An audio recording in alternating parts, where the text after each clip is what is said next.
Eddie Lampert memecah Sears menjadi 30 divisi yang saling berperang. Ini bukan cerita tentang retail yang kalah dari internet. Ini adalah kisah nyata tentang sebuah ideologi ekstrim yang memaksa para direktur utama saling menikam dari belakang demi bertahan hidup. Sebelum Amazon menguasai dunia, ada sebuah imperium bernama Sears. Mereka bukan sekadar toko kelontong. Sears adalah fondasi gaya hidup modern Amerika.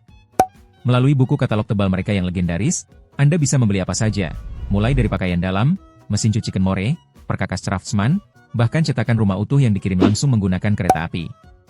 Sears adalah raksasa yang membangun gedung tertinggi di dunia di Chicago sebagai simbol dominasi mereka. Selama lebih dari 1 abad, perusahaan ini terasa terlalu besar untuk gagal. Hampir setiap rumah di Amerika memiliki setidaknya satu produk dari Sears. Mereka menguasai pasar, menguasai rantai pasok, dan menguasai hati jutaan konsumen. Namun, semua kejayaan ini mulai goyah ketika roda zaman terus berputar ke arah era digital, membawa tantangan baru yang tidak pernah mereka bayangkan sebelumnya. Disinilah badai yang sesungguhnya dimulai. Pada awal tahun 2000-an, seorang pemuda jenius dari Wall Street bernama Edward Lampert datang membawa janji penyelamatan. Eddie Lampert adalah manajer hedge fund legendaris yang mengelola ESL Investments. Dia adalah sosok dingin, kalkulatif, dan sangat dihormati. Publik bahkan menjulukinya sebagai Warren Buffett berikutnya karena kemampuannya melihat nilai tersembunyi di perusahaan yang sedang sekarat. Setelah berhasil mengambil alih Kmart yang bangkrut, Lampert melakukan langkah mega merger paling ambisius dalam sejarah retail, menggabungkan Kmart dan Sears pada tahun 2005 dalam kesepakatan senilai $11 miliar. Pasar bersorak. Saham perusahaan gabungan baru bernama Sears Holdings langsung meroket tajam. Namun, keajaiban finansial itu hanyalah ilusi optik yang mematikan. Eddie Lampert bukanlah seorang pengusaha retail tradisional. Dia tidak peduli dengan tata letak toko, kepuasan pelanggan, atau kualitas produk.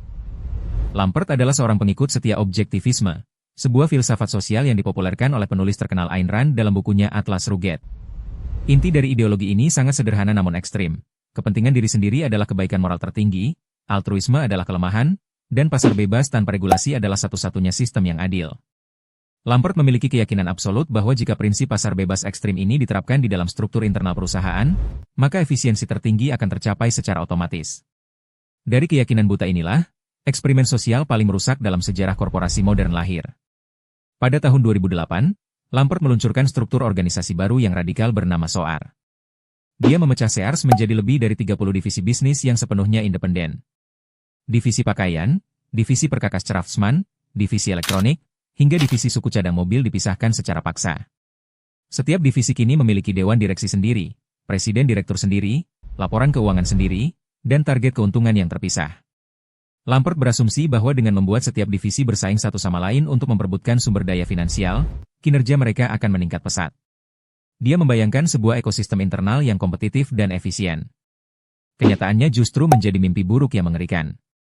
Alih-alih bekerja sama untuk mengalahkan pesaing luar seperti Walmart atau Amazon, divisi-divisi di dalam Sears mulai mengobarkan perang saudara yang brutal. Karena setiap divisi dinilai berdasarkan laporan keuntungan mereka sendiri, mereka mulai saling memperlakukan satu sama lain sebagai musuh. Jika divisi pakaian ingin beriklan di halaman depan situs web resmi Sears, mereka tidak bisa begitu saja meminta ruang iklan tersebut. Mereka harus membayar biaya sewa iklan yang mahal kepada divisi online. Jika divisi peralatan rumah tangga Kenmore ingin produk mereka dipajang di area depan toko fisik, mereka harus membayar sewa tempat secara tunai kepada divisi real estate internal. Kerja sama tim musnah seketika. Hubungan kerja berubah menjadi transaksi bisnis dingin yang penuh dengan negosiasi kontrak yang rumit dan melelahkan. Suasana di kantor pusat Sears di Hoffman Estates berubah menjadi dingin dan penuh kecurigaan. Para presiden divisi mulai menyembunyikan strategi pemasaran mereka satu sama lain. Mereka saling menyabotase jalannya rapat. Bahkan, dalam sebuah insiden yang terkenal, divisi perkakas Craftsman menolak untuk memberikan diskon khusus kepada pelanggan yang membeli produk dari divisi pakaian, meskipun promosi tersebut sebenarnya dapat menarik lebih banyak pengunjung ke dalam toko secara keseluruhan. Ketika satu divisi mencoba meluncurkan kampanye baru, divisi lain akan segera membuat kampanye tandingan untuk mencuri perhatian manajemen puncak. Para eksekutif puncak menghabiskan waktu mereka untuk saling berteriak di ruang rapat, berdebat tentang alokasi biaya operasional yang tidak adil. Sementara perang saudara internal ini berkecamuk, Eddie Lampert sendiri hampir tidak pernah menginjakkan kakinya di kantor pusat Chicago. Dia memilih untuk mengendalikan imperium bisnisnya dari rumah mewah pribadinya di Key Biscayne, Florida. Pertemuan penting dilakukan melalui konferensi video di mana Lampert duduk di balik layar kaca, menghakimi para eksekutifnya dengan angka-angka dingin di spreadsheet komputer. Bagi Lampert, jika sebuah divisi gagal menghasilkan profit, Itu adalah seleksi alam yang adil. Mereka yang lemah harus mati. Akibatnya, investasi untuk infrastruktur fisik toko dihentikan total. Pengeluaran modal untuk perbaikan gerai Sears dipotong hingga ke titik terendah dalam industri retail. Sementara kompetitor seperti Target dan Best Buy menghabiskan miliaran dolar untuk mempercantik toko mereka dan membangun sistem belanja online yang modern, gerai-gerai Sears dibiarkan membusuk. Atap toko yang bocor hanya ditutupi dengan ember plastik di tengah jalan. Eskalator yang rusak dibiarkan mati berbulan-bulan karena tidak ada anggaran untuk perbaikan. Karpet toko menjadi kotor, robek, dan berbau apek. Lampu-lampu sorot yang mati tidak diganti, membuat sudut-sudut toko terasa gelap, sunyi, dan menyeramkan.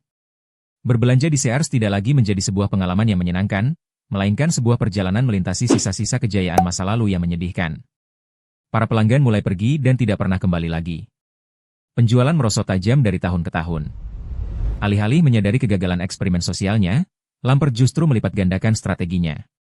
Untuk menjaga agar harga saham tetap tinggi di Wall Street dan menyenangkan para investor, Lampert mulai menjual aset-aset paling berharga milik Sears. Merek perkakas legendaris Craftsman yang telah dibangun selama puluhan tahun dijual ke pihak luar. Tanah dan gedung-gedung toko fisik yang strategis dialihkan ke perusahaan real estate baru bernama Seritage Growth Properties, yang anehnya juga dikendalikan oleh Lampert sendiri. Sears kemudian dipaksa untuk membayar sewa yang sangat mahal kepada Seritage untuk tetap menggunakan gedung yang dulunya mereka miliki sepenuhnya. Ini adalah skema pengosongan aset yang perlahan tapi pasti mencekik leher perusahaan sendiri. Kehancuran total akhirnya tiba pada Oktober 2018. Dengan beban utang yang menumpuk sebesar lebih dari 5 miliar dolar dan kas yang kosong, Sears Holdings secara resmi mengajukan kebangkrutan berdasarkan Chapter 11. Ribuan toko ditutup selamanya. Lebih dari 100.000 pekerja kehilangan pekerjaan mereka tanpa pesangon yang layak, sementara para eksekutif puncak tetap menerima bonus retensi jutaan dolar. Eksperimen sosial ekstrim Eddie Lampert telah berakhir dengan kegagalan total yang mematikan.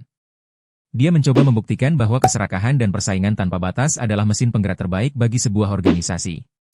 Namun, yang dia buktikan justru sebaliknya, sebuah perusahaan tidak akan pernah bisa bertahan hidup jika organ-organ di dalam tubuhnya saling memakan satu sama lain demi kepuasan pribadi. Jika kamu terkejut dengan bagaimana ideologi gila bisa menghancurkan imperium retail terbesar Amerika, kamu wajib menonton dokumenter kami tentang bagaimana keputusan salah dari manajemen menghancurkan raksasa teknologi ikonik Jepang dalam video yang muncul di layar sekarang. Coba jawab jujur di kolom komentar. Menurutmu apakah Eddie Lampert sejak awal memang berniat menjarah aset berharga Sears demi keuntungan hedge fund pribadinya, atau dia hanyalah seorang idealis buta yang terlalu percaya pada teorinya sendiri?